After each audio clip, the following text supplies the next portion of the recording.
This is a message to anybody who is even remotely interested in working with some dark entities. There are boundaries that you guys need to have in place for both very good and very bad energies that you're working with, and this is just a very brief how-to guide. I'm going to use Lilith as an example here, and yes, that is with permission from Lilith. I think people tend to put these gods and goddesses on a pedestal. They think, wow, if only I can be just as angry and rageful and do all the same things that Lilith did, then I'll be as powerful as Lilith. But what I don't think people fully realize is that these guides are not here to give you an exact playbook of exactly what actions are justified. They're here to serve as a cautionary tale so we can take what we resonate with and find balance to the rest. Think about 10 people that you'll come into contact with in any given day. You may come across some that are very level-headed and neutral. You may come across some that are just so unbelievably naive that it just doubles as stupidity. You can also find people that are so narcissistic and misogynistic that they make you want to bang your head against a wall. Guides are no different. There's a lot of really lighthearted guides that verge on naivete, and tandem to that, there's a lot of darker ones like Lilith that can cause you some crazy psychosis if you're not careful. So the thing that I've seen with Lilith in the past with multiple people is they actually embody her so much that Lilith kind of takes over and is this crazy, havoc-wreaking source of chaotic energy in your system.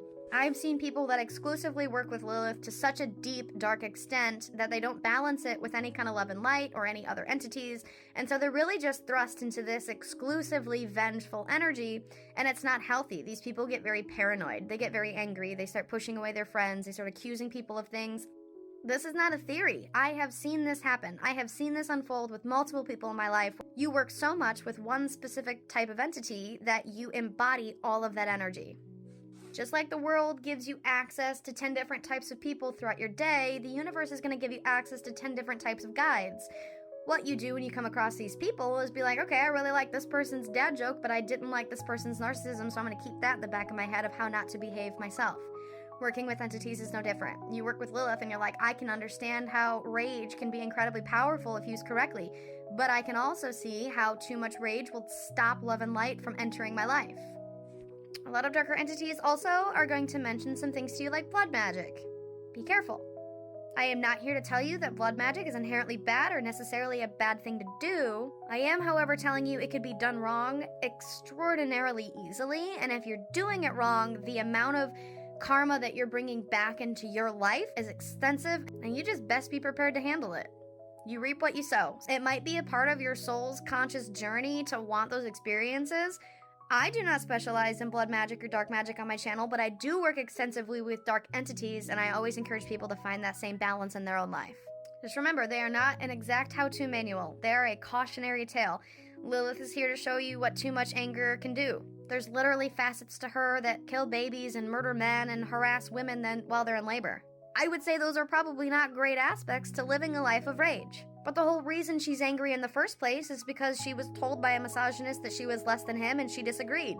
That, in my opinion, is a very valid reason to get upset. I think the parallel that brings into our life is if someone does something that's objectively effed up in our life and screws us over in some way, we get to be angry because that anger is going to make us uncomfortable with putting up with this toxicity. So anger is incredibly helpful. It's incredibly powerful. It is going to light the fire under your butt.